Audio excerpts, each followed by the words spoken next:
আপোনালোকক মোৰ এই চেনেলত স্বাগতম জনাইছোঁ। আজি আপোনালোক যিসকলে এইচএছ ফাৰ্ষ্ট ইয়েৰৰ হয়, যিসকলে এইচএছ ফাৰ্ষ্ট ইয়েৰত পঢ়ি আছে, যিহেতু আপোনালোকৰ পৰীক্ষাবিলাক হ'ব আৰু তাৰ যিখিনি ফৰ্ম ফিল আপ, সেই ফৰ্ম ফিল আপৰ ওপৰত ইতিমধ্যে এটা নটিচ আহিছে আৰু সেই নটিচখন আপোনালোকৰ আগত মই জনাব বিচাৰিছোঁ। কি কথানো তাত উল্লেখ কৰিছে, কিমান টকা আপোনালোকৰ ফৰ্ম ফিল আপত দৰকাৰ হ'ব আৰু কেতিয়াৰ পৰা কেতিয়ালৈকে আপোনালোকে এই ফৰ্ম ফিল আপবিলাক কৰিব লাগিব, এই গোটেইখিনি কথা আপোনালোকে ভিডিঅ'টিত জানিব পাব।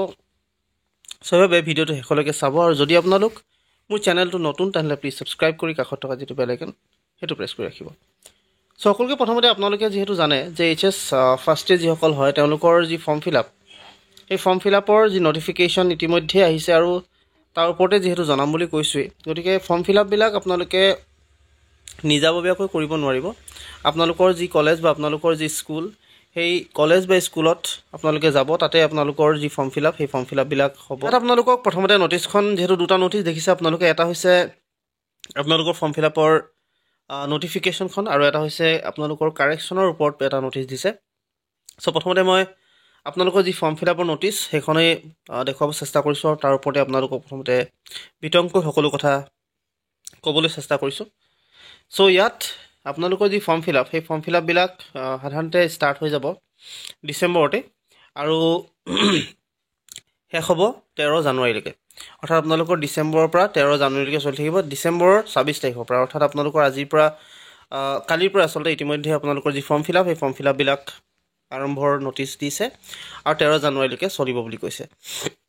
এই নটিচখন আহিছে 16 তাৰিখে আৰু আপোনালোকক কি কৈছে চাওক, first year examination 2025 will be held in the month of February March. আপোনালোকৰ ফেব্ৰুৱাৰী বা মাৰ্চতে হ'ব আপোনালোকৰ পৰীক্ষাবিলাক আৰু সেইবাবেই এই ফেব্ৰুৱাৰী মাৰ্চত যিহেতু আপোনালোকৰ পৰীক্ষাবিলাক হ'ব, তাৰ ফৰ্ম ফিল আপ হিচাপে 26 ডিচেম্বৰৰ পৰা 13 জানুৱাৰীৰ ভিতৰত আপোনালোকৰ যি ফৰ্ম ফিল আপ, সেই ফৰ্ম ফিল আপবিলাক কৰিব লাগিব। আৰু লগতে আপোনালোকৰ যিটো ফিজ ইয়াত দিছে সেইটো 250 টকা দিছে প্ৰত্যেকজন এক্সামিনীৰ কাৰণে, এক্সামিনেশ্যন ফিজ হিচাপে। সেইবাবে আপোনালোকৰ যি ফৰ্ম ফিল আপ, সেই ফৰ্ম ফিল আপৰ বাবে ইতিমধ্যেই আপোনালোকৰ যি কলেজ বা যি স্কুল, সেই স্কুলে নিজাববীয়াকৈ তেওঁলোকে এটা নটিচ উলিয়াব আৰু নটিচখনৰ মতে আপোনালোকক ফৰ্ম ফিল আপবিলাক কৰিব লাগিব আৰু তাত আপোনালোকে চাই ল'ব, আপোনালোকৰ কলেজত খবৰ ল'ব।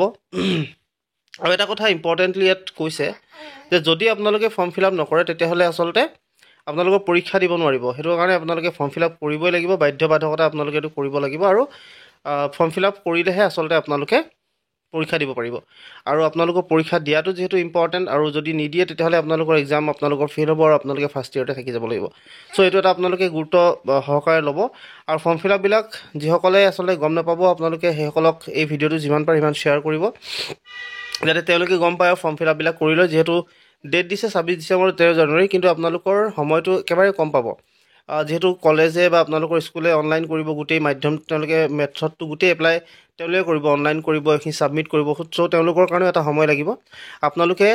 আপোনালোকক যিটো ডেট দিব সেই ডেটত আপোনালোকে কৰি ল'ব। আপোনালোকে কলেজ বা স্কুলত গৈ খবৰ কৰিব আৰু নিশ্চয় আপোনালোকে যেতিয়া খবৰ কৰিব আপোনালোকে সকলো বিষয়ে গম পাই যাব। আৰু ফিজৰ কথা ইয়াত যিটো দিছে 250, আপোনালোকৰ হয়তো স্কুল বা কলেজবিলাকত অলপ বেছি হ'ব পাৰে, যিহেতু তেওঁলোকৰ চাৰ্জ কিছুমানো থাকে, গতিকে সেইখিনিও আপোনালোকক দিব পাৰে। তাৰ ওপৰত বেছ কৰিব কেনেকুৱা কি হ'ব ফিজৰ ওপৰত, সেইখিনি আপোনালোকক স্কুল বা কলেজ য'ত আপোনালোকে পঢ়ি আছে তাতে গম পাই যাব। তেনেকৈ আপোনালোকে চাব। আপোনালোকক ডিটেইলছটো দিবলৈ চেষ্টা কৰিলোঁ, কি কি ডকুমেণ্টছ লাগিব বা কি লাগিব সেইখিনি আপোনালোকৰ কলেজ, আপোনালোকৰ যি মহাবিদ্যালয় বা আপোনালোকৰ যি স্কুল আপোনালোকক জনাই দিব। বাকী আপোনালোকে সেইখিনি চাই ল'ব। আজিলৈ আপোনালোকে এইখিনি কথা জনাই ভিডিঅ'টো বিদায় মাগিম। আশা কৰিম আপোনালোকে ভিডিঅ'টো ভাল পালে আৰু যিমান পাৰে সিমান শ্বেয়াৰ কৰি দিব, যাতে সকলোৱে নিজৰ যি ফৰ্ম ফিল আপৰ কথা ফাৰ্ষ্ট ইয়েৰৰ তেওঁলোকে কৰি ল'ব পাৰে। আজিলৈ ইমানেই, ধন্যবাদ।